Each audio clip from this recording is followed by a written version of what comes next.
Welcome to OJ Studios. I hope you enjoy Punishment by Olivia Julius. Chapter 3 Dare.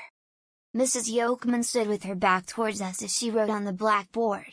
With 3 months till retirement, she was not in the best of shape to be teaching 4th graders, and it showed every time that she entered the classroom. Since she could not hear too well, it made it easy for Eric and me to whisper back and forth to each other without her knowing.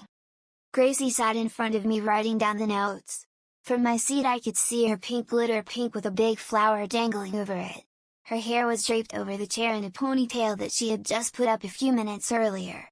I felt sorry for what I had to do, but I had to prove I was no sissy and that I could be mean to Gracie. I carefully slowly reached into my desk and pulled out my scissors from the desk and waited for the best time. Mrs. Yolkman was still facing away from us as she wrote down notes for us to copy.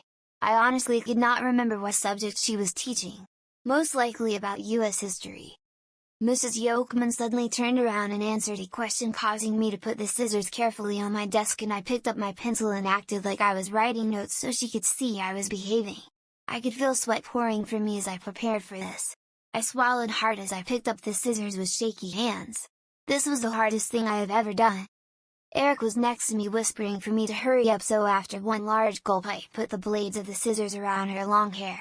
I did not go all the way up to her ponytail holder, that would have been too cruel. Instead I aimed for a spot that was just below her shoulders.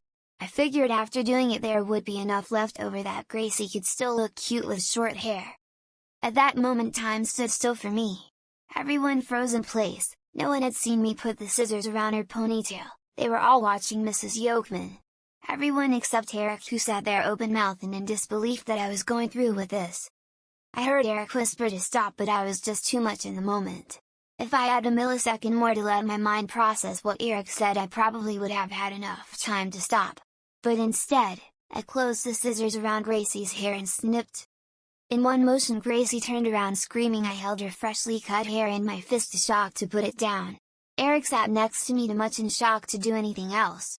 I looked back at the rest of the class. All looked at Gracie, then at me with her hair held in my hands. "You idiot!" Gracie yelled, turning back to me. Her eyes were already tearing up. She removed her glasses and put her hands to her face as she sobbed. I did not say anything as the classroom became dead silent. I felt every set of eyes look upon Gracie and then to me as Gracie broke down in tears. Mrs. Yolkman charged down the classroom and grabbed my hand that still had the hair. I wanted to let go of it, but I could not get my brain to outsource the job to my hand. "Just wait till your father hears this one!" Mrs. Yolkman yelled, pulling me from my chair and causing my desk to flip over, scattering all my stuff all over the floor. Mrs. Yolkman dragged me to the classroom door, where I looked over at Gracie. 2 girls were already leaning over her trying to comfort her. I was dragged down the stairs to the first floor as Mrs. Yolkman held on. The speed that she was pulling was faster than I had expected, and I fought to catch up with her.